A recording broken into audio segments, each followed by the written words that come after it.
នេះជាសាច់រឿងដែលស្ថិតនៅឃុំស្រែច្រែងស្រុកជុំគិរីខេត្តកំពត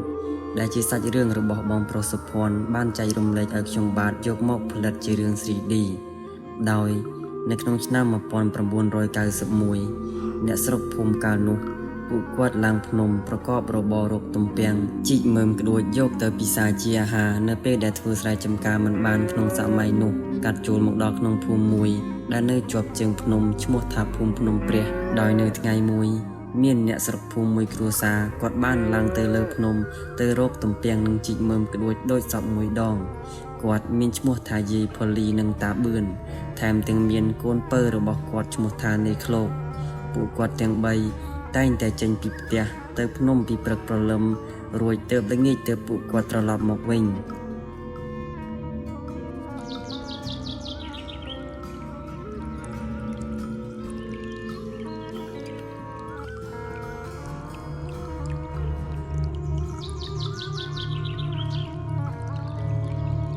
ហើយនៅថ្ងៃមួយកូនគាត់នេក្លោកបាននិយាយខំមាត់ខុសកនៅក្នុងព្រៃភ្នំនោះព្រោះនេក្លោកនោះគាត់គឺជាក្មេងដែលរពើរពោចរពើខ្លាំងណាស់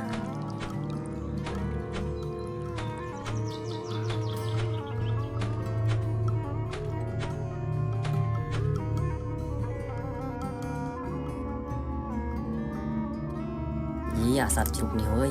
អញមិនទាន់បានជីកទំពាំងផងវាមកឈ្មោះផ្ទៃទំពាំងអស់រលីងរកតែអញជីកមិនបានសោះឲ្យតែអញបានជួបឯងដឹងតែក្បាលមកជាប់ជីកហើយចាំមើលទៅណែកូនថ្ងៃក្រោយកុំនិយាយបែបនេះទៀតវាមិនល្អទេព្រោះនៅក្នុងព្រៃនេះមានគេកាន់នៅថែរក្សាព្រៃភ្នំកូនកុំនិយាយប្រមាថដល់គេសោះវាមិនល្អនោះទេពេលនោះតាបឿនបានដឹងថាច្បាស់ជាមានរឿងអ្វីកើតឡើងជាមិនខានព្រោះតាបឿនគាត់ក៏ជាមនុស្សម្នាក់ដែលចេះមន្តវិជ្ជាខ្លះៗដែរតែគាត់មិនបញ្ចេញពេលនោះគាត់បានឲ្យប្រពន្ធរបស់គាត់រៀបចំអីវ៉ាន់ដើម្បីចុះពីលើភ្នំត្រឡប់ទៅផ្ទះវិញទាន់នៅភ្លឺនៅពេលនោះគាត់បានចុះមកដល់ពាក់កណ្ដាលព្រៃភ្នំស្រាប់តែគាត់មានអារម្មណ៍ថាដូចជាមានសត្វអ្វីកំពុងតែចុះពីលើភ្នំមកច្រើនខ្លាំងណាស់ដែលធ្វើឲ្យសត្វឆ្កែនិងគោរត់ផ្អើលពេញតែព្រៃហើយគាត់ក៏បានដឹងរឿងរ៉ាវដែលកូនគាត់បាននិយាយខុសមាត់នោះតែបឿនក៏បានកាច់មើមប្រាច់3សរសៃជំនួសធូបបាននិយាយសុំខមាទោសរួចរាល់ហើយក៏បានស្ងប់ស្ងាត់ទៅវិញ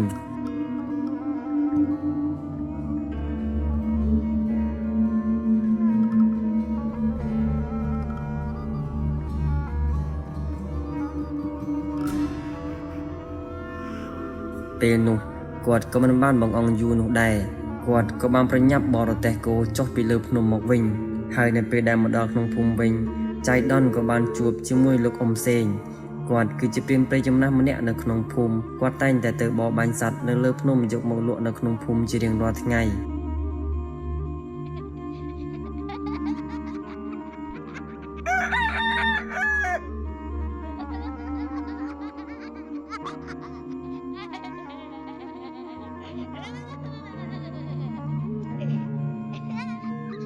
ពេលនោះលោកតាបឿនក៏បាននិយាយប្រាប់អំពីហេតុការណ៍ដែលគាត់បានជួបប្រាប់ទៅកាន់លោកអ៊ំសេងដែលជាព្រានព្រៃនោះ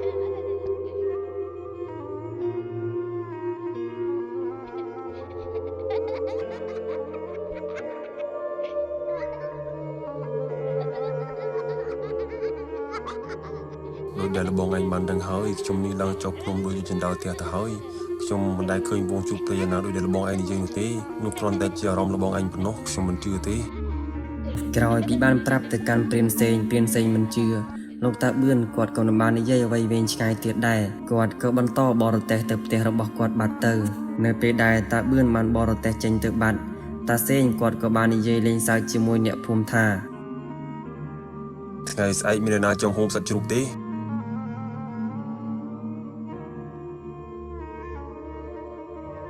ល្អណាស់លោកបងបើមានខ្ញុំនឹងយក3ក្បាលព្រោះត្រូវការសាច់យកមកការកូនស្រីខ្ញុំបាទបាន2ថ្ងៃទៀតលោកប្អូនមកយកនៅផ្ទះខ្ញុំចុះ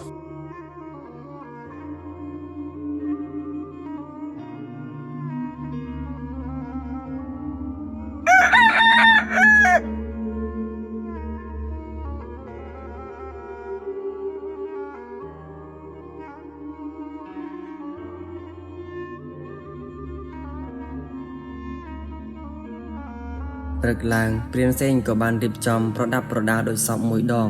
ពេលនោះក៏ស្រាប់តែគុំប្រុសច្បងរបស់តាសេងឈ្មោះបងសេនបានសុំគាត់ទៅជាមួយដែរពុកថ្ងៃនេះខ្ញុំចង់ជួបព្រៃជាមួយពុកដែរ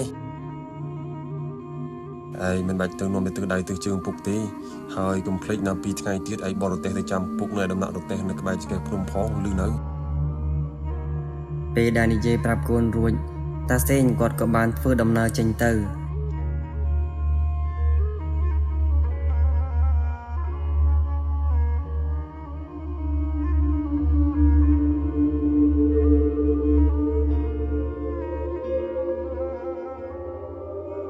តាសេងបានធ្វើដំណើរឡើងភ្នំអស់មួយព្រឹកធំទើបទៅដល់កន្លែងដែលតាបឿនបានប្រាប់ពេលនោះតាសេងមានអារម្មណ៍ថាដូចជាខុសប្លែកពីកន្លែងរាល់ដងព្រោះកន្លែងនេះមានព្រែកមួយដ៏សែនធំទឹកហូរចុះពីលើភ្នំគាត់ក៏មិនបានគិតអ្វីច្រើនទៀតដែរពេលនោះតាសេងគាត់ក៏បានប្រញាប់ប្រញាល់ធ្វើថ្នាក់របស់គាត់ឲ្យបានមុនមេឃងងឹត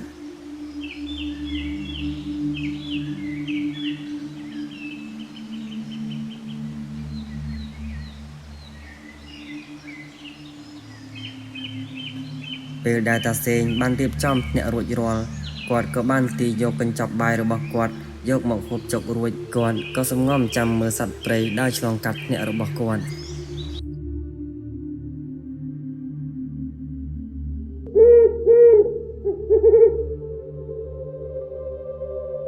ពេលនោះនៅវេលាម៉ោង12យប់តាសេងក៏បានឮសំឡេងសត្វព្រៃជាច្រើនចុះមកផឹកទឹកក្រោយពីបានឃើញវងសត្វដែលបានដើរមកដល់ហើយ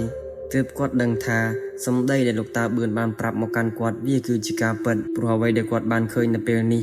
វាគឺជាវងជ្រូកព្រៃដ៏ធំដែលគាត់មិនដែលបានឃើញពីមុនមកនោះទេនៅពេលនោះតាសេងក៏មានអារម្មណ៍ច្របូកច្របល់ជាខ្លាំងចិត្តមួយចង់បាញ់តែចិត្តមួយទៀតមិនចង់បាញ់នោះទេតែដោយសារគាត់បានសន្យាជាមួយពូធាថាគាត់នឹងយកជ្រូក3ក្បាលទៅឲ្យពូធាពេលនោះគាត់បានគិតក្នុងចិត្តថាយើងនៅក៏ខ្ពស់ពីទឹកដែរបើសិនជាវងជ្រូកពេលនេះចង់វាយបកក៏ពិបាកដែរក្រោយពីតាសេងបានគិតរួចគាត់ក៏បានសម្រេចចិត្តបាញ់រះទៅកាន់វងជ្រូកព្រៃនោះតែអ្វីដែលគាត់នឹកស្មានមិនដល់នោះគឺថាវងជ្រូកព្រៃទាំងអស់នោះមិនបានខ្លាចគ្រាប់កំភ្លើងរបស់គាត់នោះទេពេលនោះវងជ្រូកព្រៃទាំងអស់ក៏បានសម្រុករត់មកបំបុកអ្នករបស់គាត់ធ្វើឲ្យព្រានសេងមានអារម្មណ៍ច្របូកច្របល់ជាខ្លាំងពេលនោះគាត់ក៏បានសម្រេចចិត្តបាញ់រះបង្អើលទៅកាន់វងជ្រូកព្រៃធ្វើឲ្យអស់គ្រាប់ពីខ្លួនតែម្ដងចម្រៃយោយអស់គ្រប់ទៅហើយមួយសន្ទុះក្រោយមកក៏ស្រាប់តែរឿងរ៉ាវដែលនឹកស្មានមិនដល់បានកើតឡើងគឺថាមានជ្រូកព្រៃមួយក្បាលក្នុងចំណោមវងជ្រូកព្រៃទាំងអស់នោះបានរត់មកកំបុកអ្នករបស់គាត់ធ្វើឲ្យគាត់ធ្លាក់ពីលើថ្នាក់តែម្ដងហើយជ្រូកនោះក៏បានបុកត្រូវគាត់យ៉ាងដំណំ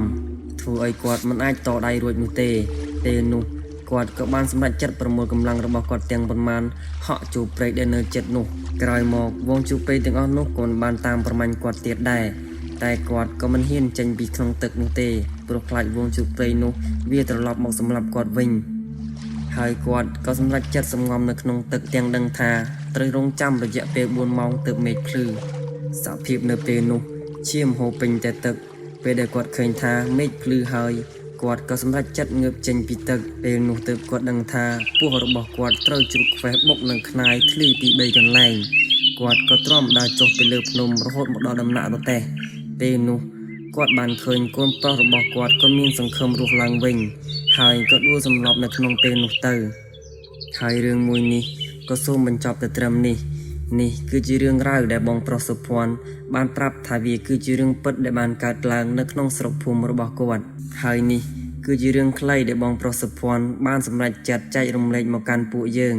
ហើយពួកយើងក៏បានយកវាមកផលិតជា 3D ត្បិតតែសាច់រឿងមួយនេះគឺជារឿងខ្លីពិតមែនប៉ុន្តែពួកយើងក៏នឹងត្រឡប់មកផលិតវីដេអូ CD វិញហើយដោយហេតុតែពួកយើងបាត់មុខទៅជាច្រើនខែទើបពួកយើងសម្រេចចិត្តផលិតរឿងខ្លីមួយនេះហើយពួកយើងក៏សូមអរគុណដល់ពុកម៉ែបងប្អូនទាំងអស់គ្នាដែលតែងតែរង់ចាំនិងមិនភ្លេចពួកយើងទាំងពីរជាចុងក្រោយខ្ញុំបាទសូមជូនពរពុកម៉ែបងប្អូនទាំងអស់គ្នាដែលទស្សនាវីដេអូនេះដល់ចប់ជួបតែសេចក្តីសុខគ្រប់ក្រុមគ្រួសារសូមអរគុណ